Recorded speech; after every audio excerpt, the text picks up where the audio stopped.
بسم اللہ الرحمن الرحیم۔ سورہ نساء کا رکوع نمبر 17 اور 5ویں پارے کا رکوع نمبر 14 حسب معمول۔ سب سے پہلے اس رکوع کا لفظی ترجمہ مختصر گرامر کے ساتھ، پھر اس کی تفسیر اور انشاءاللہ پھر اس میں جو علمی نکات ہیں وہ بیان کروں گا۔ اعوذ باللہ من الشیطان الرجیم، بسم اللہ الرحمن الرحیم۔ ولولا فضل اللہ علیک، ولولا اور اگر نہ ہوتا، فضل اللہ علیک اللہ کا فضل، علیک آپ کے اوپر یعنی اے نبی، ورحمتہ اور اس کی رحمت، لہمت طائفۃ، لہمت لام تاکید کے لیے ہے، ہمت اصل میں تھا ہامامت ضربت کی طرح۔ ہم کہتے ہیں ارادہ کرنا، اردو میں یہ لفظ استعمال ہوتا ہے اہتمام، کہتے ہیں بڑے اہتمام سے یہ کام کیا ہے، باب افتعال استعمال ہوتا ہے، یعنی اہتمام کا مطلب باقاعدہ ارادہ کر کے انٹینشن کے ساتھ اور پوری توجہ کے ساتھ یہ کام کیا ہے۔ تو ہم ارادے کو، لہمت طائفۃ، طائفۃ منہم ان لوگوں میں سے، طائفہ ایک جماعت، ہمت ارادہ کر لیتی، ان یضلوک کہ وہ گمراہ کر دیں آپ کو، یعنی راستے سے ہٹا دیں آپ کو۔ گمراہ سے مراد اردو والا گمراہ نہیں ہے، عربی میں جو ضلالہ کا لفظ ہے نا، اس کا معنی ہوتا ہے راستے سے ہٹ جانا۔ اردو میں گمراہی کا لفظ ذرا گاڑا لفظ ہے، تو یعنی یہ آپ کو صحیح راستے سے ہٹا دیتے۔ اگر اللہ کا آپ پہ فضل اور اللہ کی رحمت نہ ہوتی تو ان میں سے ایک جماعت لہمت ارادہ کر چکی تھی، ان یضلوک کہ وہ آپ کو صحیح راستے سے ہٹا دیں۔ اضل یضل اضلالا، اکرم یکرم اکرامن کی طرح راستے سے ہٹا دینا۔ وما یضلون اور حقیقت میں یہ نہیں ہٹا رہے سیدھے راستے سے یا گمراہ نہیں کر رہے، الا انفسہم مگر اپنی ہے آپ کو۔ وما یضرونک اور نہیں یضرونک نقصان پہنچا رہے، من شیء کچھ بھی، کا کمانا آپ کو، یضرون ذرہ اصل میں تھا ضرر یضررو، نصر ینصرو کی طرح نقصان پہنچانا، تو ذرہ یضرو پڑھا جاتا ہے، یضرون ینصرون کی طرح، اور نہیں یہ نقصان پہنچا رہے آپ کو مگر یعنی من شیء ذرا بھی۔ وانزل اللہ اور نازل کیا ہے اللہ نے، علیکا آپ پر، الکتاب کتاب، والحکمت اور حکمت، حکمت کا معنی عقل اور دانائی کی باتیں، جو کسی قوم کی ہدایت کے لیے اور کسی قوم کو صحیح راستہ دکھانے کے لیے حکمت اور دانائی کی باتیں، وہ باتیں اللہ نے آپ پر نازل کی ہیں۔ وعلمک اور سکھایا ہے اللہ نے آپ کو، ما وہ چیزیں، لم تکن تعلم جو آپ نہیں جانتے تھے۔ وَكَانَ فَضْلُ اللَّهِ عَلَيْكَ عَظِيمًا اور ہے اللہ کا فضل آپ کے اوپر عظیمہ، بہت زیادہ عظیم۔ لا خیرہ کوئی خیر نہیں ہے، میں نے یہ شروع میں بتایا تھا نا، لا نفی جنس کی ہوتی، جیسے لا الہ کوئی معبود نہیں ہے، تو زبر آتا ہے اس میں اسم کے اوپر جس پہ لا داخل ہو۔ ایک ہوتا ہے لا رجل، آدمی نہیں ہے، کوئی آدمی نہیں ہے، لیکن لا رجلہ میں تاکید زیادہ ہے، لا رجلہ سرے سے کوئی بندہ نہیں ہے، تو لا خیرہ کوئی خیر نہیں ہے، فی کثیرن بہت سے لوگوں میں، من نجواہم ان کی سرگوشیوں سے، نجوا سرگوشی کو کہتے ہیں جو کان میں ہم بات کر رہے ہوتے ہیں کسی کے۔ لا خیر فی کثیر من نجواہم، کثیر کا معنی سارے لوگ نہیں، لا خیر فی کثیر من نجواہم ان لوگوں کی سرگوشیوں میں، کثیر کا معنی بہت سی سرگوشیوں میں، لا خیرہ کوئی خیر نہیں ہوتی، خیر کی بات نہیں ہو رہی ہوتی بہت ساری سرگوشیوں میں، الا مگر من اس شخص کی سرگوشی میں، امر بصدقۃ جو حکم دے صدقہ کرنے کا، او معروف یا کوئی اچھا کام کرنے کا، معروف جو عرف کے یعنی معروف اور منکر یہ دو لفظ استعمال ہوتے ہیں، معروف نیکی کو کہتے ہیں، منکر برائی کو کہتے ہیں۔ معروف کو نیکی اس لیے کہتے ہیں کہ یہ لفظ نکلا ہے عرفان سے، پہچاننا، معرفت، تو انسان کی نیچر ایسی ہے کہ اچھائی کو انسان پہچانتا ہے، یعنی اس کی طرف طبیعت مائل ہوتی ہے، جیسے گویا وہ پہلے سے اس کو جانتا ہے۔ آپ جب کسی ایسے شخص سے ملتے ہیں جس کو پہلے سے جانتے ہیں تو آپ کا دل اس کی طرف مائل ہوتا ہے، اور کسی اجنبی سے ملتے ہیں تو آپ کے تھوڑی سی ایک وحشت پیدا ہوتی ہے۔ تو گناہ کو منکر کہا گیا ہے کیونکہ اس انسان کو اس سے وحشت ہوتی ہے، برائی سے، جھوٹ بولنے سے، چوری کرنے سے، اور معروف کو نیکی اس لیے، نیکی کو معروف اس لیے کہتے ہیں، نیچر انسان کی اس کی طرف مائل ہوتی ہے، اگر وہ صحیح نیچر پر ہے انسان، تو پھر یہ لفظ ہر نیکی کو معروف کہا جانے لگا اور ہر برائی کو منکر۔ لا خیر فی کثیر من نجواہم، ان کی سرگوشیوں میں، زیادہ تر سرگوشیوں میں خیر نہیں ہوتی، الا من امر بصدقۃ، ہاں جو نیکی کا حکم دے، او معروف، جو صدقے کا حکم دے یا کسی بھی نیکی کا حکم دے، او اصلاح بین الناس، یا لوگوں کے درمیان اصلاح کا کام کرے، جوڑ کا کام کرے، یعنی اس کی سرگوشی میں خیر ہی خیر ہے۔ ومن یفعل ذلک، اور جو یہ اچھے کام کرے گا، یعنی صدقہ یا اور کوئی نیکی کا حکم یا لوگوں میں جوڑ، جو بھی یہ کرے گا، ابتغاء مرضات اللہ، مرضات کا معنی رضا، اللہ کی رضا کو تلاش کرنے کے لیے، ابتغاء کا معنی تلاش کرنا، فسوف نؤتیہ، تو عن قریب، نؤتیہ، ہم اسے دیں گے، اجرا عظیما، بہت بڑا اجر۔ ومن یشاقق الرسول، اور جو رسول کی مخالفت کرے گا، شاقق یشاقق مشاققتاً، جس کو پڑھا جاتا ہے شاقہ یشاق مشاقتاً، ضد کرنا، ہٹ دھرمی کرنا، ضد اور ہٹ دھرمی میں کسی کے مخالف چلنا، تو ومن یشاقق الرسول، یہ لفظ وہاں بھی استعمال ہوا ہے، وَإِنْ خِفْتُمْ شِقَاقَ بَيْنِهِمَا، 5ویں پارے کے شروع میں نا، کہ اگر میاں بیوی کے درمیان تمہیں شقاق کا خوف ہو، یعنی پھڈوں کا، لڑائی کا ہو، صلح نہ ہو رہی ہو، تو فَبْعَثُوا حَكَمًا مِّنْ أَهْلِهِ وَحَكَمًا مِّنْ أَهْلِهَا، دونوں خاندانوں کے افراد کو بھیجو۔ تو وَمَن يُشَاقِقِ الرَّسُولَ، جو بھی رسول کی مخالفت کرے گا، مِن بَعْدِ مَا، بعد اس کے کہ، تَبَيَّنَ لَهُ الْهُدَىٰ، ہدایت اس کے لیے واضح ہو چکی ہے، سیدھا راستہ اس کو پتہ چل گیا ہے، وَيَتَّبِعْ، اور اتباع کرے گا، غَيْرَ سَبِيلِ الْمُؤْمِنِينَ، مومنین کے راستے کے علاوہ کے راستے کی، یعنی مسلمانوں کے راستے کو چھوڑ کر کسی اور راستے پر چلے گا، نُوَلِّهِ، وَلَّا يُوَلِّي تَوْلِيَةً، وَلَّا یا یُوَلِّیُ تھا، سَبَّحَ یُسَبِّحُ کی طرح، تو نُوَلِّهِ، ہم اسے پھیر دیں گے، وَلَّا کا معنی پھیر دینا، اس کو پیٹھ پھیرنے کا معنی بھی آتا ہے، کسی کو پھرا دینے کے معنی میں بھی آتا ہے، نُوَلِّهِ، تو ہم اس کو پھیر دیں گے، ماں، ادھر، تولا، جدھر وہ پھرا ہوا ہے، باب تفعل، تولی یتولی تولی، جدھر پھرا ہوا ہے ہم ادھر ہی پھیر دیں گے اس کو، وَنُصْلِهِ اصلا یصلی، اصلاحً کا معنی آگ میں داخل کرنا، اور ہم اسے داخل کر دیں گے جہنم میں، وساءت، اور کتنا ہی برا ہے، مصیرہ، ٹھکانہ، سیرورت یعنی لوٹنے کی جگہ، مصیر، کیسی ہی بری ہے وہ جہنم، ازروئے ٹھکانے کے، قرار کے لحاظ سے بہت برا ٹھکانہ ہے۔ بہت مختصر سا رکوع ہے یہ، تو یہ جو رکوع ہے اس کا پچھلے رکوع سے ہی تعلق ہے، اسی کی تکمیل ہے اس میں۔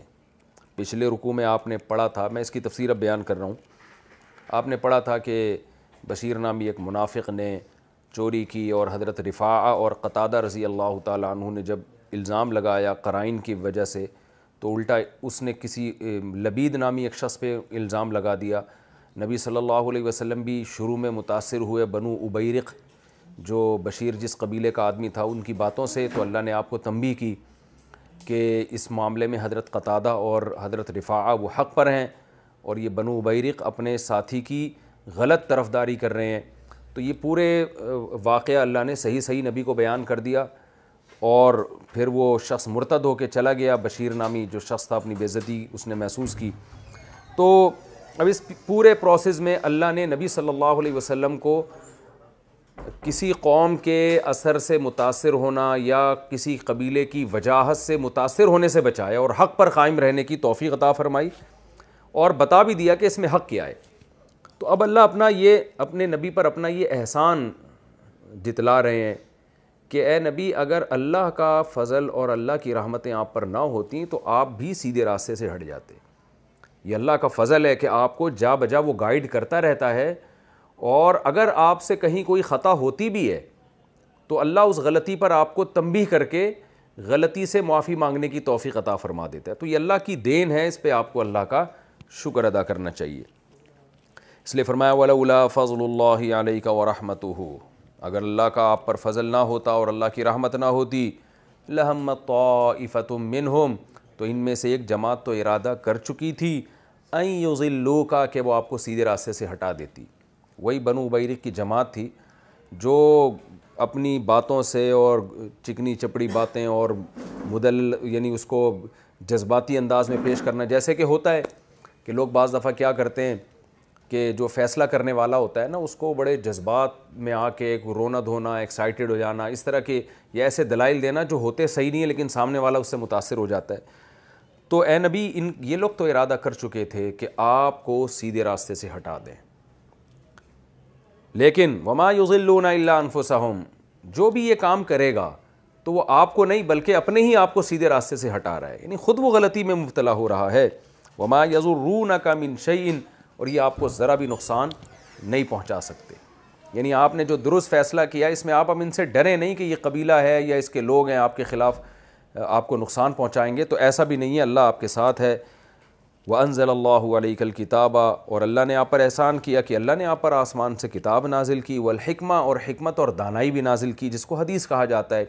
قرآن تو اللہ کے اپنے الفاظ ہیں، اللہ کا اپنا کلام ہے، اور جو حکمت اور دانائی کی باتیں ہیں وہ حدیث کے الفاظ ہیں جن کا مضمون اللہ کی طرف سے ہوتا ہے.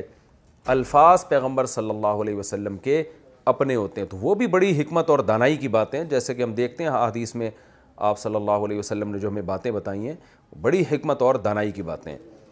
اور دنیا میں جتنے بھی فلاسفر گزرے ہیں، جتنے بھی لوگ گزرے ہیں جن کو کوئی اہمیت دی جاتی ہے اور ان کی باتوں کو نقل کیا جاتا ہے، جیسے شیکسپیئر کے انگریزوں میں ہے نا مقولے بڑے مشہور ہیں، شیکسپیئر نے یہ کہا، فلاں نے یہ کہا. تو جتنے بھی مفکرین دنیا میں گزرے ہیں ان کی باتوں کو آپ ایک طرف رکھیں اور محمد ابن عبداللہ صلی اللہ علیہ وسلم کی جو احادیث ہیں اور ان کے جو پیغامات ہیں، ان کی جو باتیں ہیں، آپ ان کے جو اقوال ہیں، ان کو آپ اگر ایک طرف رکھیں تو آپ کو پتہ چلے گا کہ آپ صلی اللہ علیہ وسلم کی باتوں کا وزن اور اس میں حکمت اور دانائی دنیا کے تمام دانشوروں سے کروڑہ گنا اس میں وزن زیادہ ہے. اسی کو قرآن حکمت کہہ رہا ہے کہ اے نبی یہ بھی حکمت ہم نے آپ کو سکھائی ہے، ہم نے آپ پہ نازل کی ہے. وَأَنزَلَ اللَّهُ عَلَيْكَ الْكِتَابَ، اللہ نے کتاب بھی نازل کی، والحکمہ، اور حکمت بھی نازل کی. تو یہ بھی گاڈ گفٹڈ ہے یہ چیز. اسی وجہ سے علماء کہتے ہیں کہ حدیث بھی حجت ہے. جو منکرین حدیث ہیں نا یہ کہتے ہیں بس قرآن میں جو لکھا ہے ہم عمل کریں گے، حدیث پر ہم نے عمل نہیں کر رہا کیونکہ یہ تو اپنے نبی کا اپنا وہ عمل ہے. ایسا نہیں ہے، قرآن کہہ رہا ہے وہ بھی آسمان سے نازل کردہ ہے. اسی وجہ سے وحی کی دو قسمیں بیان کی جاتی ہیں، ایک وحی مطلوع کا معنی یہ جیسے مقتول میں نے آپ کو بتایا نا جس کو قتل کیا جائے، مضروب جس کو مارا جائے، مطلوع جس کی تلاوت کی جائے. تو ایک وحی مطلوع ہے جس کو قرآن کہا جاتا ہے، جس کی پراپر تلاوت کی جاتی ہے، اور ایک وحی وہ ہے جو غیر مطلوع ہے جس کی پراپر تلاوت نہیں ہوتی لیکن ہے وہ بھی وحی. یہ کون سی وحی ہے؟ یہ حدیث ہے. تو جو وحی مطلوع ہے اس میں مضمون بھی اللہ کا اور الفاظ بھی اللہ کے، اس میں نبی صلی اللہ علیہ وسلم کو الفاظ تبدیل کرنے کی اجازت نہیں ہے. یعنی اس کی اجازت نہیں ہے کہ جب وہ وحی نازل ہو تو نبی اس کو اپنے الفاظ میں ڈیلیور کر دیں اس پیغام کو. نہ قرآن نے سختی سے منع کیا کہ آپ ایک حرف بھی اس میں تبدیل نہیں کر سکتے. یہی وجہ ہے کہ جب وحی نازل ہوتی تھی تو آپ صلی اللہ علیہ وسلم پہ بہت گھبراہٹ ہوتی تھی اور آپ فوراً کاتب وحی کو بلا کے لکھواتے اور آپ اپنی زبان سے اس کو فوراً پڑھنا شروع کرتے کہ کہیں کوئی لفظ مجھ سے رہ نہ جائے. تو قرآن نے جب دیکھا، اللہ نے جب دیکھا کہ آپ پر اتنی آپ تکلیف میں ہوتے ہیں کہ اس خوف سے کہ کہیں ایک لفظ بھی آگے پیچھے نہ ہو جائے اور آپ پر اس کا بہت بوجھ ہوتا ہے، تو اس لیے اللہ نے پھر آیتیں نازل کی سورہ قیامہ میں، لا تحرک بہ لسانک، اپنی زبان کو اس میں حرکت نہ دیں، اتنی ٹینشن نہ لیں.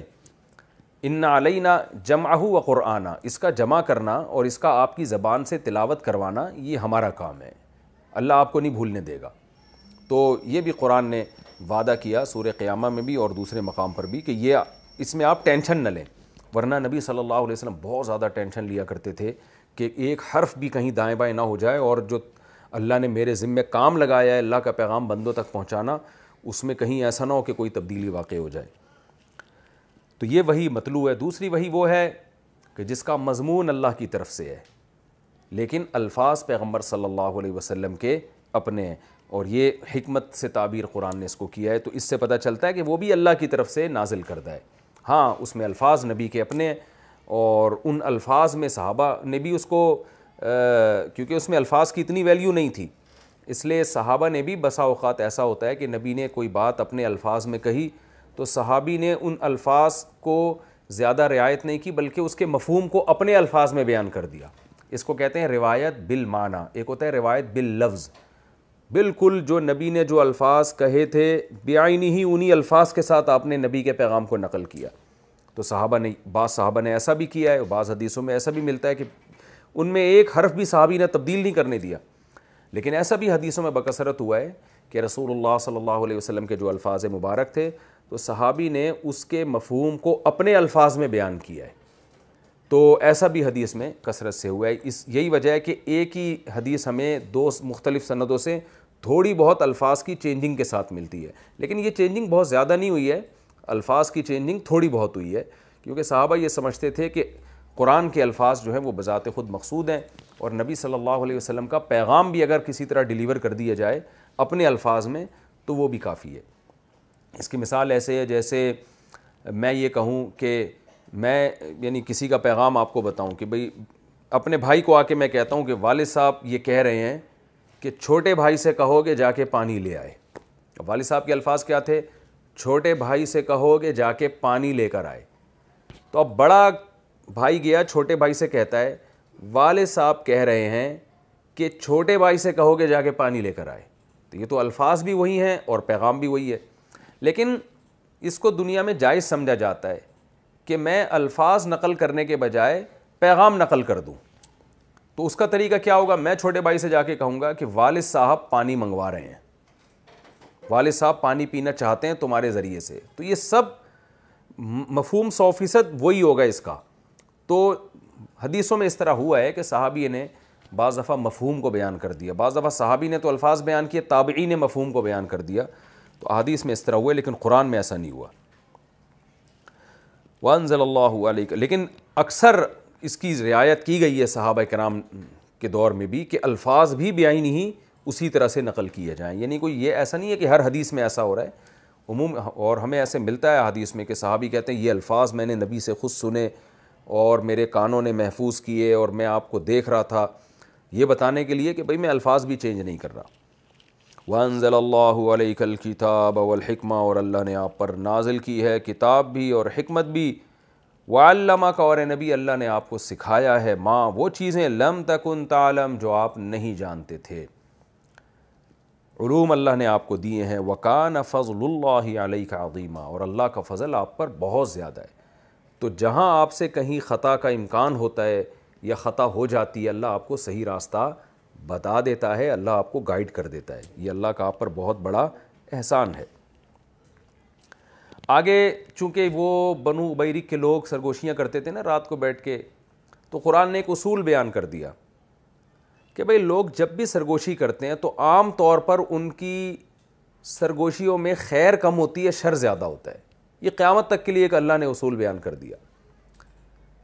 وجہ کیا ہے کہ انسان جب کھلے عام بات کرتا ہے نا تو اسے پتہ ہے 100 لوگ, ہزاروں لوگ, لاکھوں لوگ سن رہے ہیں. جیسے میں بھی باتیں کر رہا ہوں, کتنی اچھی اچھی باتیں کر رہا ہوں, مجھے پتہ ہے بھائی ہزاروں لوگ اور شاید لاکھوں کو اللہ یہ بات سنائے. تو کھلے عام جب بات کی جاتی ہے تو بڑے اچھے نعرے ہوتے ہیں, بڑی اچھی نصیحتیں ہوتی ہیں, خیر کی باتیں ہوتی ہیں, جوڑ کی باتیں ہوتی ہیں, سبھی یہی کر رہے ہوتے ہیں.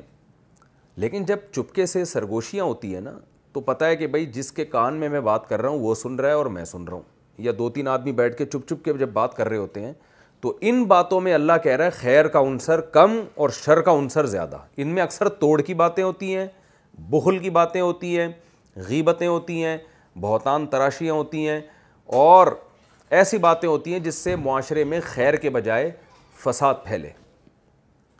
تو اس کے سد باب کے لیے یہ آیتیں نازل ہوئی. آج بھی آپ دیکھ لیں کہ 2 آدمی جب کان میں بات کر رہے ہوں تو سمجھ لیں, بدگمانی کی اجازت تو نہیں ہے لیکن عموماً ہوتا ہے ایسے ہی ہے کہ سمجھ لیں کسی کی غیبت ہو رہی ہے, یا یہ کہ بخل کی ترغیب دی جا رہی ہے کہ بھئی کیا ہے تم سارے پیسے غریبوں پہ لٹا دو گے, تم اپنا بھی تو خیال کرو, تم اپنی بھی تو صحت دیکھو, اور جو ہے دنیا کہاں سے کہاں جا رہی ہے, اور تمہارے تو لگتا ہے رشتہ دار جو ہے نا تمہیں نچوڑ کے کھا جائیں گے, تم بہنوں کو بھی دے رہے ہو اتنی عیدیاں اور بھائیوں پہ بھی خرچ کر رہے ہو, اور یہ کرو.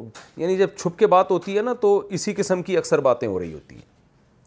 کھلے عام جب بات ہوگی تو صدقے پہ گھنٹوں گھنٹوں کے بیانات ہو رہے ہوتے ہیں, ہمیں چاہیے رشتہ داروں پہ خرچ کریں, لیکن نجی محفلوں میں نہیں ہو. گھروں میں تو آپ کو بہت زیادہ یہ چیز دیکھنے کو ملے گی. آپ نے دیکھا ہوگا کہ کھلی محفل میں ساسیں کتنی اچھی اچھی باتیں کر رہی ہوتی ہیں, لیکن جب بند کمرے میں اپنے بیٹے کے ساتھ بیٹھی ہوئی ہوگی, یعنی جب ساس سے آپ خطاب کروائیں گے نا, تو خطاب میں تو یہی ہوگا کہ بہو کا خیال کرنا چاہیے, بہو جو ہے نا اپنے بیٹے کو ترغیب دینی چاہیے کہ وہ اس کی جو بیوی ہے وہ بھی آخر کسی کی بیٹی ہے, اس کا خیال کرے اور اچھا سخاوت کا مظاہرہ کرے. تو ساس اگر کسی مجمع میں تقریر کرے گی تو بہوؤں کے حقوق بیان کر رہی ہوگی وہ.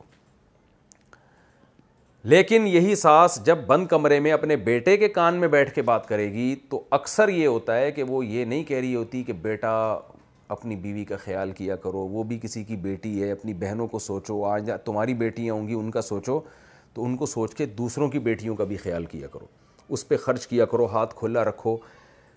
یہ نہیں ہو رہا ہوتا بند کمرے میں. بند کمرے میں الٹا کام ہو رہا ہوتا ہے. جس ساس نے تقریریں کی ہیں نا بہوؤں کے فضائل پر اور سخاوت کے فضائل پر, کتابیں لکھی ہیں, وہ ساس, میں ان ساسوں کی بات کر رہا ہوں جو اس وقت میری تفسیر کا لیکچر نہیں سن رہی, تو وہ ساس کیا کریں گی, بند کمرے میں بیٹے کو کنجوسی کی بھی ترغیب دیں گی کہ سارا بہو پہ ہی اڑا دے گا تو, اور جو ہے اپنے ماں باپ کا, اپنی بہن بھائیوں کا تجھے خیال نہیں ہے, اور بیوی کے خلاف ورغلا بھی رہی ہوں گی, یعنی بہو کے خلاف کہ وہ تو یہ نہیں کرتی, وہ تو, یعنی ہر توڑ کا کام. یہی کام عورت اپنے شوہر کے ساتھ کر رہی ہوتی ہے. اگر اسے مجمع میں بیان کرنے کا موقع دیا جائے, کوئی کتاب لکھنے کا موقع دیا جائے, تو بہوؤں کو سمجھائے گی کہ ساس کا خیال کرنا چاہیے اور خدمت کرنی چاہیے, شوہر کا بڑا درجہ ہے تو اس کی ماں کا بھی بڑا درجہ ہے. لیکن یہی عورت جب بند کمرے میں اپنے شوہر کے کان میں کچھ بات کرے گی تو وہ اکثر ساسوں کے خلاف, نندوں کے خلاف, جٹھانیوں کے خلاف. تو مطلب گھر میں بھی یہی ہو رہا ہے, دفتروں میں بھی یہی ہو رہا ہے. کھلے عام جب بات کر رہے ہوں گے, بڑی زبردست بات کر رہے ہوں گے, یعنی مثال کے طور پر آپ کسی کمپنی کے ملازم ہیں تو سارے جب کھلے عام کوئی جو پروگرام ہوتے ہیں نا اس میں سب کمپنی کی ترقی کی باتیں کر رہے ہوں گے کہ اگر یہ پالیسی اختیار کی جائے تو اس سے ہم زیادہ ترقی کر سکتے ہیں, یہ کیا جائے تو یہ ہماری کمپنی دن دگنی رات چوگنی ترقی کرے گی. لیکن یہی امپلائیز جب اکیلے بیٹھے ہوئے ہوتے ہیں تو باس کی غیبتیں ہو رہی ہوتی ہیں اور اپنے حقوق کی بات زیادہ ہو رہی ہوتی ہے, کمپنی کی ترقی کی باتیں کم ہو رہی ہوتی ہیں. یہی باس جب کھلے عام ملازمین سے بات کرے گا تو ملازمین کے حقوق کی بات کر رہا ہوگا, ان کی تنخواہیں بڑھانے کی باتیں کر رہا ہوگا. لیکن جب یہ اپنے دوستوں کے ساتھ بیٹھ کے سرگوشیاں کر رہا ہوگا تو الٹی باتیں کر رہا ہوگا. یعنی ایک ہمارے معاشرے کا ایک بہت بڑا یہ المیہ ہے. قرآن نے اس کو بیان کیا, لا خیر فی کثیر من نجواہم, فرمایا لوگوں کی سرگوشیوں میں, اکثر سرگوشیوں میں خیر نہیں ہوتی, الا من امر بصدقۃ, ہاں اس کی سرگوشی میں خیر ہے جو یہ 3 کام کر لے. یعنی اللہ ترغیب دے رہے ہیں کہ کھلے محفلوں میں تو تم بڑی اچھی اچھی باتیں کرتے ہو, جب نجی محفلوں میں بیٹھا کرو اور چھپ کے ایک دوسرے کے ساتھ گپ شپ لگایا کرو تو اس میں بھی یہ والے کام کیا کرو, تو تمہاری نجی محفلیں اور تمہاری سرگوشیاں بھی اللہ کو پسند آئیں گی.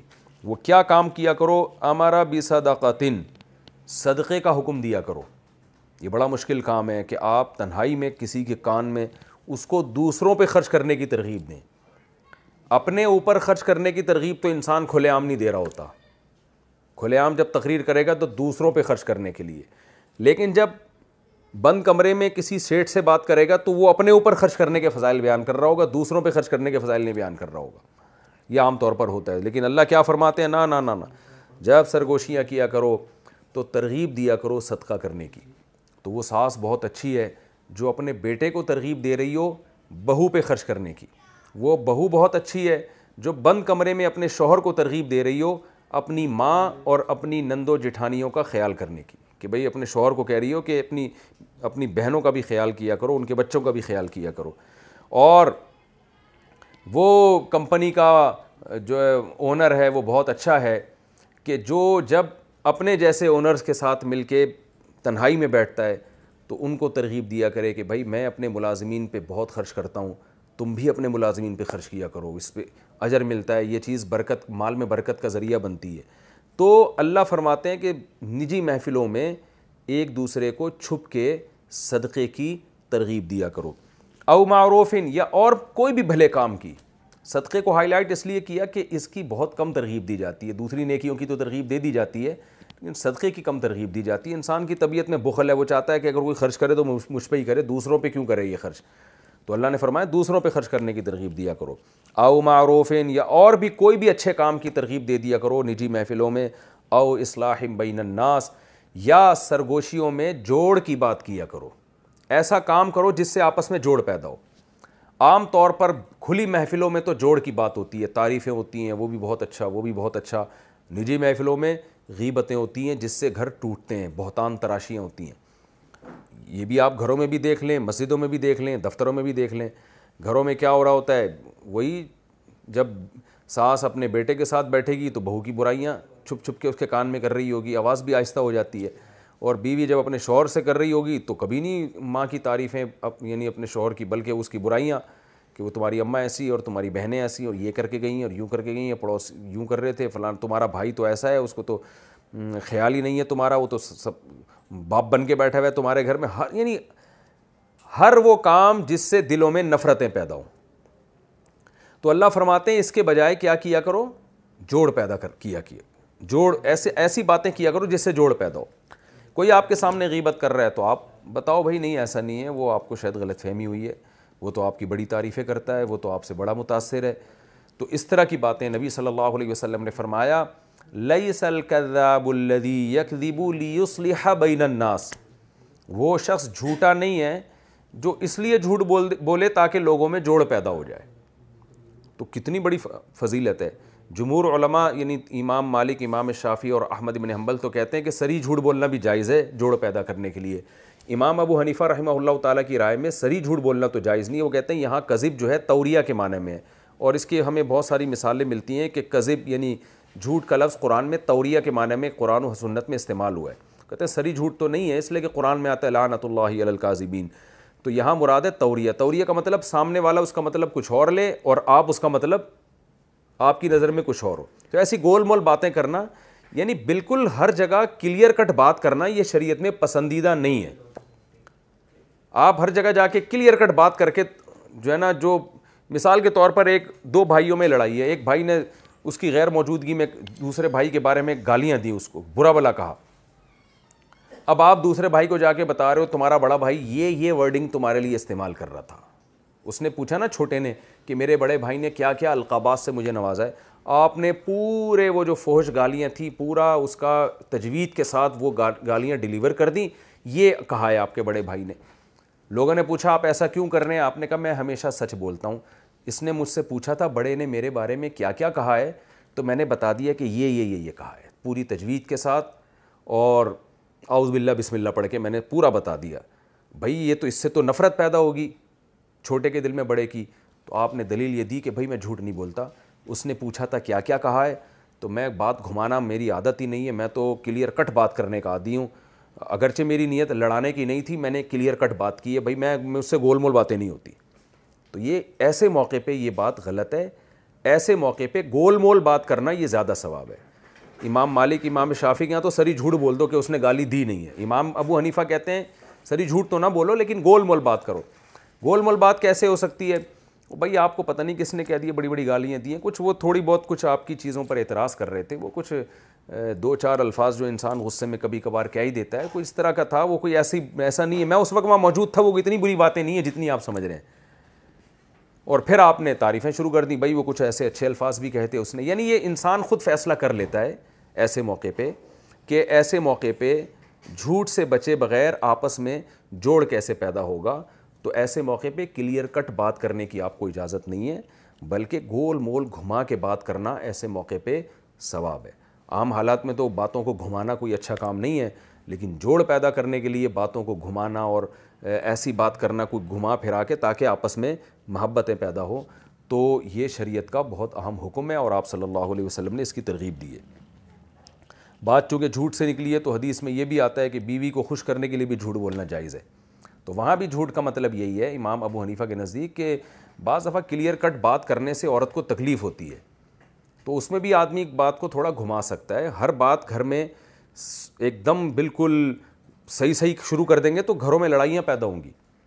تو اس میں علماء نے اس کی مثالیں دی ہیں. مثال کے طور پر آپ کو بیوی کسی دن اچھی نہیں لگ رہی ہے, آپ کو وہ اس کا لباس اچھا نہیں ہے, اب آپ ایک دم اس کے منہ پہ کہہ دیں کیا تمہاری عجیب سی شکل ہے, اور جیسے لوگ کر دیتے ہیں, اس سے نفرتیں پیدا ہوتی ہیں. اس میں انسان تھوڑا سا بات کو گھما دے کہ کوئی بھی طریقہ استعمال کر لے. کھانے میں ہے کہ اگر کھانا صحیح نہیں پکا تو ایک دم کہنا کیا تم بالکل ہی غلط پکاتی ہو, تو ایسا نہیں ہے, آپ تھوڑا سا گھما دیں کہ بھئی کھانا تمہارا ماشاءاللہ بہت اچھا ہوتا ہے, لیکن تھوڑی محنت کرو تو اور اچھا ہو جائے گا. تو بظاہر تو یہ غلط بات ہی ہے کہ اچھا تھا نہیں تو آپ نے اس کو اچھا کہہ دیا, لیکن اچھے کا مطلب اس سے بھی تو خراب پک سکتا تھا نا, اس سے کم از کم یہ اچھا ہے. تو گول مول بات جو ہے جوڑ پیدا کرنے کے لیے یہ شریعت میں اجازت ہے. اس لیے کہ اگر آپ کی طبیعت میں لچک نہیں ہوگی نا, آپ ہر جگہ یعنی ٹو دا پوائنٹ اور ایک دم کلیئر کٹ بات کرنے کے عادی ہوں گے, جیسے کہ لوگ ہوتے ہیں, بعض کہتے ہیں ہم تو بھائی جو ہوتا ہے بس ہم دل میں تو رکھتے نہیں, ہم تو جو ہوتا ہے ایک دم سیدھی بات کرتے ہیں, تو یہ معاشرے میں سروائیو نہیں کر سکتے, یہ لڑواتے رہتے ہیں لوگوں کو, فسادی ہوتے ہیں ایسے لوگ. ہاں کہیں سیدھی بات کرنی پڑتی ہے وہاں تو ضروری ہے, لیکن جہاں سیدھی بات کرنے سے آپس میں جنگ و جدال کا خطرہ ہو, لڑائیوں کا خطرہ ہو, آگ لگنے کا خطرہ ہو, وہاں شریعت کہتی ہے نہیں بھائی لوگوں کو لڑواؤ مت, بلکہ گول مول بات کر کے ان میں جوڑ پیدا کر دو. تو اللہ نے فرمایا کہ جو بھی یہ کام کرے گا, یعنی صدقے کا حکم دے گا, نیکی کا حکم دے گا, او اصلاح بین الناس, یا لوگوں میں نجی محفلوں میں جوڑ پیدا کرنے کی کوشش کرے گا, فسوف نؤتیہ ومن یفعل ذلک ابتغاء مرضات اللہ, جو بھی یہ کام کرے گا اللہ کو خوش کرنے کے لیے. یہ اللہ کو خوش کرنے کے لیے اس لیے کہا کہ جب ہم کھلی محفل میں بات کرتے ہیں نا تو اس میں تو ریاکاری کا اندیشہ ہو سکتا ہے, اس لیے کہ لوگ بولیں گے ماشاءاللہ اتنی اچھی تقریر کی حضرت جی نے, جوڑ کی بات کی ہے, کیسے زبردست ماشاءاللہ بہت اچھی بات. تو اس میں تو لوگوں کی تعریفیں بھی ہو سکتی ہیں, لیکن جو نجی محفل میں جب کوئی چپکے سے جوڑ کی بات کرتا ہے تو اس میں لوگ تو سن ہی نہیں رہے, تو تعریف کہاں سے کریں گے. تو اس میں آپ کو موٹیویشن اللہ کی رضا کے جذبے کے علاوہ کسی اور چیز سے نہیں ملے گی, نہ اس میں آپ کو پیسے مل رہے ہیں, نہ آپ کی عزت ہو رہی ہے, بلکہ بعض دفعہ اپنے مفاد پہ زد پڑ رہی ہوتی ہے. عورت اگر اپنے شوہر سے کہے کہ اپنی بہنوں کا بھی خیال کیا کرو, تو عورت کو یہ خطرہ ہوتا ہے کہ بھئی میری طرف سے توجہ ایسا نہ ہو کچھ کم ہو جائے. تو یہاں تو اپنے مفاد پہ زد پڑ رہی ہے اور کچھ بھی نہیں مل رہا. اس لیے اللہ نے فرمایا کہ دیکھو کچھ تو نہیں مل رہا, لیکن اگر اللہ کے لیے یہ کام کرو گے تو اللہ کی طرف سے بہت بڑا اجر ملے گا. تو اللہ کے اجر کو سوچ کے مخلوق سے واہ واہ کی خاطر تو لوگ بہت کچھ کر لیتے ہیں. تو نجی محفلوں میں جب خیر کا کام کرو گے, تنہائیوں میں خیر کا کام کرو گے, تنہائیوں میں نیکیاں کرو گے, اللہ کے علاوہ کوئی نہیں دیکھ رہا, تو یہ نہ سمجھو کہ اللہ تمہاری اس نیکی سے غافل ہے, بلکہ اللہ کیا کرے گا, وَمَن يَفْعَلْ ذَلِكَ ابْتِغَاءَ مَرْضَاتِ اللَّهِ, جو بھی یہ کام اللہ کو خوش کرنے کے لیے کرے گا, فَسَوْفَ نُؤْتِيهِ أَجْرًا عَظِيمًا, عن قریب ہم اسے بہت بڑا اجر دیں گے. یہاں اللہ نے عن قریب کا لفظ استعمال کیا اس لیے کہ انسان مایوس ہوتا ہے کہ میں تو جوڑ کی بات کر رہا ہوں, رشتہ داری کو جوڑ رہا ہوں, مسلمانوں میں آپس میں جوڑ پیدا کر رہا ہوں, انسانیت میں جوڑ پیدا کر رہا ہوں, مل تو کچھ بھی نہیں رہا ہے. تو اس لیے اللہ نے فرمایا فسوف, عن قریب ملے گا, فوراً نہیں ملتا. فوراً اگر ملنا شروع ہوتا تو ساری دنیا ہی جوڑ کر رہی ہوتی نا, سارے کوئی بھی نہیں لڑوانے کی. فوری تو لڑوانے میں مزہ آتا ہے, دوسروں کو لڑتا ہوا دیکھ کے آدمی سمجھتا ہے کہ یہ تو بے عزت ہو گئے, میری عزت ہو جائے گی. تو فوری جو فائدہ ہوتا ہے وہ شر کی بات میں ہوتا ہے, لیکن خیر کی بات میں فوری فائدہ نہیں ہوگا. اللہ نے تسلی دے دی ہے, ہوگا ضرور. فسوف, اور زیادہ دیر نہیں لگے گی, عن قریب میں اجر دے دوں گا. عن قریب میں موت کے بعد بھی ہو سکتا ہے, کیونکہ وہ بہت جلد آنے والی ہے موت, ہم تو اسے دور سمجھتے ہیں لیکن اللہ کے ہاں وہ قریب ہے. اور عن قریب میں دنیا بھی مراد ہو سکتی ہے کہ دنیا میں ہی اس کو اس کا اجر بہت جلد مل جائے گا. وہ دنیا کا اجر کیا ہے کہ آہستہ آہستہ لوگوں کے دلوں میں اس کی عزت بیٹھے گی, آہستہ آہستہ لوگوں کو اس پر اعتماد آنا شروع ہو جائے گا کہ یہ آدمی فتنہ پرست نہیں ہے. اس عزت سے دنیا کے بھی فائدے حاصل ہوتے ہیں, مالی فائدے بھی اور جسمانی فائدے بھی, یعنی روحانی فائدے بھی, اخروی فائدے بھی حاصل ہوتے ہیں. تو اللہ فرماتے ہیں فَسَوْفَ نُؤْتِيهِ أَجْرًا عَظِيمًا, عن قریب ہم اسے بہت بڑا اجر عطا فرمائیں گے. اس آیت پر میں نے بہت سے علماء کو عمل کرتے دیکھا ہے. بسا اوقات ہم نے دیکھا کہ دو مسلمانوں میں لڑائی ہوئی, اب ہم تو نیوٹرل سے ہو جاتے ہیں نا, عام طور پہ لوگوں کی عادت ہے بھئی ان کا آپس کا مسئلہ ہے, دو بھائی لڑے ہیں تو لڑتے رہے, ہمیں کیا ہے بھئی ان کا آپس کا مسئلہ ہے. لیکن میں نے اپنی زندگی میں بہت سے علماء کو دیکھا ہے کہ وہ حالانکہ وہ ان کے لیے اجنبی ہوتے ہیں, لیکن جب انہیں اطلاع ملتی ہے نا کہ یہ دونوں بات نہیں کر رہے, تو وہ کسی طرح انکوائری کر کے گھستے ہیں ان میں، اور کہ بھائی یہ ٹھیک ہے ان کا مسئلہ ہے اور مجھے اس میں کوئی فائدہ نہیں ہے، لیکن شاید میری محنت سے یہ آپس میں جوڑ پیدا ہو جائے۔ تو میں نے دیکھا ہے میاں بیوی کے اختلاف میں بعض لوگ محنت کر کے، بڑی قاتلانہ لڑائیاں ہوئی ہوئی تھیں، لیکن وہ ان کے معاملات میں گھستے ہیں، انکوائری کرتے ہیں اور ان میں صلح کرا دیتے ہیں۔ تو یہ بڑی وجہ کیا، ان کو پتہ ہے بھائی اس پہ اللہ نے بہت بڑے اجر کا وعدہ کیا ہے، نوتی ہی، اللہ کہتے ہیں ہم دیں گے اس کو۔ لیکن ایسے لوگ بھی ہیں جو کہتے ہیں یار ان کا معاملہ ہے، ہمیں کیا، لڑتے رہو ساری زندگی لڑتے رہو، ان کا تو کام ہی ہے یہ۔ ایسے لوگ بھی ہیں، گھروں میں آپ کو ایسے لوگ نظر آئیں گے کہ میاں بیوی کا جھگڑا ہو رہا ہے، تماشا دیکھ رہے ہیں، اور چلو وقتی جھگڑے پہ تو انسان کہتا ہے ابھی جذباتی ہوئے میں لڑنے دو، 2 دن گزر گئے، 3 دن گزر گئے، رشتہ داروں کی ذمہ داری ہے وہ بیٹھیں، ان میں صلح کی کوشش کروائیں، پوچھیں بھائی غلطی کس کی ہے، تاکہ جس کی غلطی ہے اس کی اصلاح ہو سکے۔ نہ ان کا معاملہ ہے، ایسے بھی میں نے دیکھے 2 سال ہو گئے میاں بیوی میں بات چیت بند ہے، بھائیوں میں بات چیت بند ہے، بہن بھائیوں میں بات چیت بند، ماں باپ اور بیٹے میں بات چیت بند، لیکن لوگ کوئی سب سے پہلی ذمہ داری تو رشتہ داروں کی ہے کہ وہ جوڑ کی کوشش کریں۔ لیکن اب ہر آدمی بس جو ہے نا، یہ جو آج کل جو دنیا میں ایک نظام چل رہا ہے جو مذہب سے بغاوت والا نظام ہے، اس میں بس ہر آدمی اپنی نجی زندگی میں لگا ہوا ہے، میری دولت میرا پیسہ، یعنی وہ عورت سے بھی اگر تعلق قائم کرے گا نا تو اس کی یہ جو ایک سیکشول ڈیزائرز ہوتی ہیں بس وہ پوری کرنے کی حد تک، وہ بھی اپنے ہی فائدے کے لیے، اس کو گھر دینے کے لیے بھی تیار نہیں، گھر بسانے کے لیے بھی تیار نہیں، جو گرل فرینڈ بوائے فرینڈ کا سیٹ اپ چل رہا ہے۔ تو یہ بیسک اس کی کیا ہے بھائی، میں اور بس میں کسی طرح صحیح رہوں اور میں کھاتا پیتا رہوں اور میں سکون زندگی گزاروں۔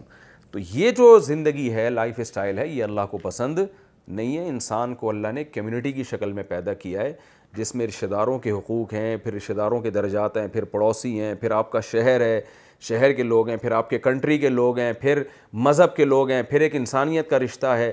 تو ان بہت سارے رشتوں میں اللہ تعالیٰ نے ہم سب کو جکڑ دیا ہے، تو اس میں ہمیں بیدار رہ کے زندگی گزارنے کا حکم ہے۔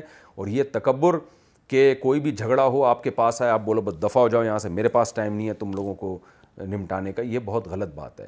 ہاں بعض علماء کے پاس اس طرح کے جھگڑے آتے ہیں تو وہ اس وقت ٹائم نہیں دیتے، لیکن وہ ڈیلے کرتے ہیں، وجہ اس کی یہ کہ ان کے پاس رش بہت ہوتا ہے۔ تو اس بیس پہ کسی کو ٹائم نہ دینا یا اس کو کہہ دینا کہ آپ اگلے مہینے آئیں، کیونکہ ان کے پاس پہلے ہی بہت لوگوں کے مسائل ہوتے ہیں، اس بیس پہ کسی کو مؤخر کر دینا ٹھیک ہے۔ تکبر کی بیس پہ یا استغنا کی بیس پہ وہ جھگڑے، ان کو میاں بیوی بعض دفعہ جھگڑ کے آ رہے ہوتے ہیں، ان کو پتہ ہوتا ہے بھائی یہ آدمی درمیان میں پڑے گا تو ہمارا جھگڑا نمٹا سکتا ہے، لیکن وہ نیوٹرل بن جائے، میرے پاس ٹائم نہیں ہے تم لوگوں کا، یہ تکبر ہے۔ تو یہ اس سے بچنا چاہیے، اور اس کی انسان کو قدر اس وقت ہوتی ہے جب خود اس میں مبتلا ہوتا ہے۔ تو یہ کام کرنا چاہیے، اس میں بہت بڑا اللہ نے اجر رکھا ہے، اور اس میں اپنا مفاد نہیں ہونا چاہیے۔ اگر جہاں آپ کا مفاد آ گیا پھر آپ کبھی بھی انصاف سے فیصلہ نہیں کر سکتے۔ اسی مفاد سے بچنے کے لیے اللہ نے فرمایا جو اللہ کی رضا کے لیے یہ کام کرے گا۔ آگے فرمایا وَمَن يُشَاقِقِ الرَّسُولَ مِن بَعْدِ مَا تَبَيَّنَ لَهُ الْهُدَىٰ، اور جو رسول کی مخالفت کرے گا بعد اس کے کہ ہدایت اس کے سامنے واضح ہو چکی ہے۔ جیسے یہ آیتیں ہیں یہ ہدایت ہیں، اس کے باوجود جو رسول کی مخالفت کرے گا وَيَتَّبِعْ غَيْرَ سَبِيلِ الْمُؤْمِنِينَ، اور مومنین کے راستے کو چھوڑ کر کوئی اور راستہ اختیار کرے گا، اہل اسلام کے راستے کو چھوڑ کر کوئی اور راستہ اختیار کرے گا، نُوَلِّهِ مَا تَوَلَّىٰ، جدھر جا رہا ہے ہم اس کو جانے دیں گے، وَنُصْلِهِ جہنم، اور بالآخر ہم اس کو جہنم میں ڈال دیں گے، اور وہ کیا ہی برا ٹھکانہ ہے وہ جہنم کی آگ۔ یہ بہت امپورٹنٹ آیت ہے۔ اس آیت میں اللہ نے بتا دیا کہ رسول کی مخالفت اور مومنین کے راستے کو چھوڑنا ایک ہی چیز کے دو نام ہیں۔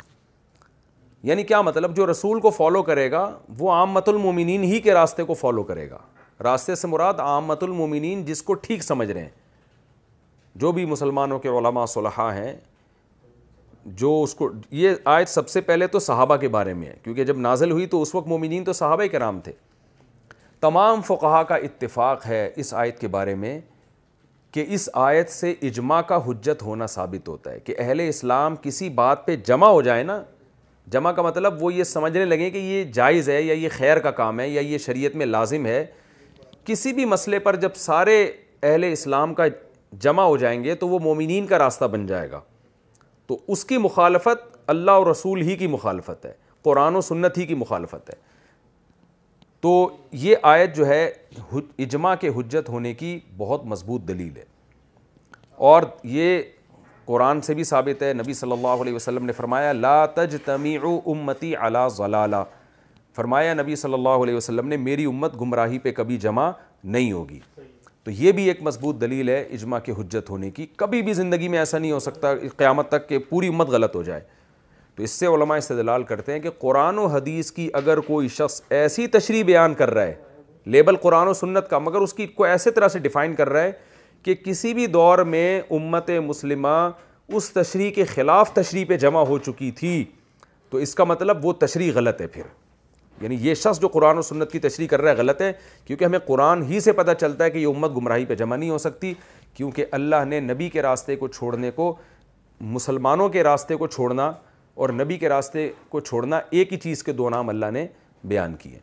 تو کبھی بھی کوئی آپ کے سامنے اسکالر اور کوئی بھی مذہبی آدمی کوئی ایسی قرآن و سنت کی تشریح کرے کہ صحابہ اس کے خلاف چلے ہوں یا صحابہ کے بعد تابعین جمع ہوئے ہوں اس کے خلاف پر، تو وہ تشریح کبھی بھی معتبر نہیں ہوگی.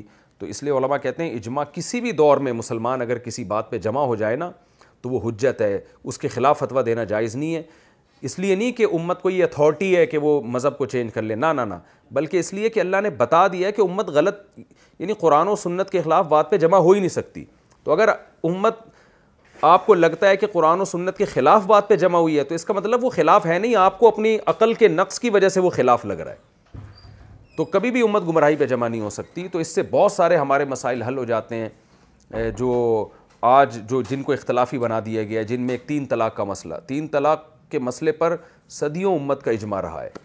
اس پر بہت سارے شواہد ہیں کہ 3 طلاقیں، 3 کی مخالفت کرنے والے کو گمراہی کا حکم دیا جائے گا کہ یہ پکا گمراہ آدمی ہے.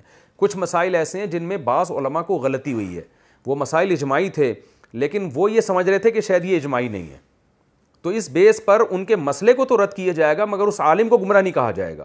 جیسے 3 طلاقوں کا 3 ہونا ایک مجلس کی، یہ اجماعی مسئلہ ہے، لیکن سعودی عرب کے شیخ بن باز تھے یا اسی طرح ابن تیمیہ 7ویں صدی ہجری میں فتویٰ دیتے کہ 3 ایک ہوتی ہیں. تو اب ہم اس مسئلے میں تو یہ کہیں گے کہ یہ 100% غلط ہے، لیکن اس شخصیت کو ہم گمراہ اس لیے نہیں کہیں گے کہ ان کا یہ خیال تھا کہ اس میں اجماع نہیں ہے، ان کی اپنی رائے تھی. اگر ان کو پتہ ہوتا، علم ہوتا کہ یہ اجماعی مسئلہ ہے، پھر بھی مخالفت کرتے تو وہ بھی گمراہ کہلاتے، لیکن ان کی رائے یہ تھی کہ یہ اجماعی مسئلے نہیں ہیں. لیکن جب علماء نے تحقیق کی تو پتہ چلا بھائی یہ اجماعی مسئلے ہیں. تو اسی وجہ سے ہم شیخ بن باز کو اور العثیمین اور ابن تیمیہ اور ان جیسے جو علماء جو 3 طلاق کو ایک کہتے رہے ہیں، ان کے مسئلے کو تو غلط کہیں گے 100%، لیکن ان کی شخصیت کو 100% غلط کہنا یا گمراہ کہنا درست نہیں ہے. وجہ اس کی یہ تھی کہ ان کا خیال، ان سے غلطی ہوئی ہے، اجتہادی غلطی ہوئی ہے یہ سمجھنے میں کہ یہ اجماعی ہے یا نہیں ہے. ان کا خیال یہ تھا کہ اجماع نہیں ہے اس پر. تو اور اسی طرح خواتین اور مردوں کی نماز کا فرق بھی ہے کہ جو اہل حدیث علماء کہتے ہیں عورتیں سمٹ کے نماز نہیں پڑھیں گی، سمٹ کے نہیں پڑھیں گی، مردوں کی طرح پڑھیں گی، تو ان کی اس رائے کو تو ہم یہ کہیں گے کہ 100% غلط ہے. لیکن اس عالم کو ہم اس بیس پہ گمراہ اس لیے نہیں کہہ سکتے کہ ان کی نیت اجماع کی مخالفت نہیں ہے، ان کو یہ غلطی ہوئی ہے، وہ سمجھتے تھے کہ یہ اجماع، اس میں اجماع نہیں ہے. تو بعض دفعہ عالم سے اجتہادی غلطی ہوتی ہے اجماع کو پہچاننے میں، اس بیس پہ اس عالم کو گمراہ نہیں کہا جائے گا، البتہ اس کی رائے کو غلط کہا جائے گا. تو 20 رکعت تراویح میں بھی ایسا ہی ہے. تو اسی وجہ سے ہم ان کو اجماع کے باوجود بھی فروعی مسائل اس لیے کہتے ہیں کہ اس میں اجماع پہچاننے میں بعض علماء سے غلطی ہوئی ہے. تو جلدی سے میں اس رکوع کا خلاصہ پیش کر دیتا ہوں، مکمل ہو گیا ہے. ایک تو یہ کہ اللہ نے بتا دیا اپنے نبی کو وَلَوْلَا فَضْلُ اللَّهِ عَلَيْكَ وَرَحْمَتُهُ، کہ اے نبی اللہ کا آپ پہ بھی فضل نہ ہوتا تو آپ بھی سیدھے راستے سے ہٹ سکتے تھے. تو آپ سوچیں ہم اور آپ کس کھیت کی مولی ہیں. ہمیں اللہ سے اس کا فضل مانگنا چاہیے، دعائیں مانگنی چاہیے کہ اللہ ہمیں بھی غلط راستے سے تو بچا کے رکھ. کیونکہ نبی کو جب اللہ کی طرف کی اللہ کی مدد کی ضرورت ہے تو ہم اور آپ کو اللہ کی مدد کی کیوں ضرورت نہیں ہے. تو اپنے آپ پر کبھی ناز نہیں کرنا چاہیے اور اپنے علم پر کبھی ناز نہیں کرنا چاہیے. دوسرا، اس میں اللہ تعالیٰ نے یہ بتا دیا کہ نبی کو اللہ نے کتاب اور حکمت سکھائی، یہ اللہ کا بہت بڑا احسان ہے. تو اس پہ ان لوگوں پر بھی اللہ کا احسان ہے جن کو نبی کے ذریعے علم ملا یا علماء کے ذریعے علم ملا. تو اس میں علم کی بہرحال فضیلت معلوم ہوتی ہے قرآن و سنت کے. تو جو شخص بھی امتی قرآن و سنت کا علم حاصل کرے گا وہ بھی اس فضیلت کا مستحق ہوگا. گو کہ درجات میں فرق ہے. اور تیسری بات کہ چپکے سے بھائی جب باتیں کیا کریں تو کوشش کریں وہ خیر کی باتیں زیادہ ہوں. کھلے عام تو سب کرتے ہی ہیں، جو نجی محفلوں میں باتیں ہوں ان میں ہمیں خیر کی باتیں کرنی چاہیے. اور چوتھا اجماع کی حجیت کہ امت کبھی گمراہی پہ جمع نہیں ہوگی. جو نئے جو فرقے نکل رہے ہیں نا, پوری ایسا امیج بنا کے پیش کرتے ہیں گویا پوری امت غلط تھی, ہم صحیح ہیں, اب ہم بتا رہے ہیں کہ صحیح کیا ہے وہ غلط کیا ہے. تو یہ خود غلط ہیں, کیونکہ امت کبھی گمراہی پہ جمع نہیں ہو سکتی. اللہ تعالیٰ سمجھنے کی عمل کی توفیق عطا فرمائے. اگلے ایپیسوڈ میں انشاءاللہ سورہ نساء کا رکوع نمبر 16 اور رکوع نمبر 18 اور 5ویں پارے کا رکوع نمبر 15 پیش کروں گا. اللہ تعالیٰ عمل کی توفیق عطا فرمائے. وما علینا الا البلاغ.